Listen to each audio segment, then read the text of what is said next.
The Affordable Care Act, what some people call Obamacare, has done a lot of good things.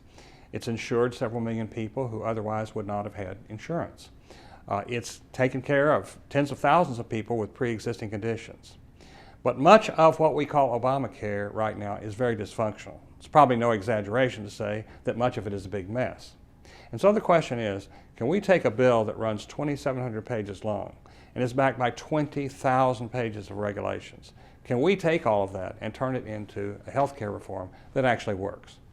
I think there are about 8 simple things that we can do that will accomplish that task. First, we need choice. You need to be able to choose a plan that meets your needs and your family's needs and not the needs of the government. Men don't need to buy coverage for mammograms. Women do not need to buy coverage for prostate cancer tests. Teetotalers do not need to buy coverage for alcohol and substance abuse. And furthermore, the mandate that's there now is going to cause us to buy something whose cost is growing faster than our incomes. In fact, if history repeats itself, the cost of that mandate will grow twice as fast as our incomes. We need for government to subsidize whatever it can subsidize, but then let the marketplace and individual choice determine what benefits we all have. Secondly, we need fairness. Under the Affordable Care Act, a family at 138% of poverty can go into Medicaid and get a benefit that's worth about $8,000. That's an $8,000 gift. If they may earn $1 more, they can go into the exchange and get health insurance that, let's say, is worth $12,000 in 1 year, and they only have to pay about $900 out of their own pocket. Let's call that an $11,000 gift. But the folks at the hotel down the street, they get no extra help from government, yet they are going to be required to have health insurance, let's say, worth $12,000, and those employees and their managers and their employers are going to have to somehow come up with the money. Let's call that a $10,000 penalty.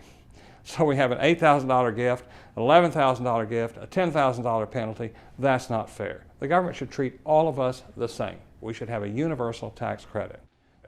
Then we need a reform that is pro-jobs.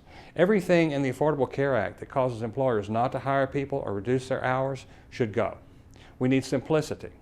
Everything in healthcare.gov that's more complicated than eHealth, which is a private exchange that's been around for a decade, all of that should go. We need portability. Everything in the federal law that keeps your employer from giving you insurance that travels with you from job to job and in and out of the labor market, all of that should go. We need patient power. We need a flexible health savings account. If people are going to have deductibles that are $6,000 or more, they're going to need cash on hand when they go into the medical marketplace.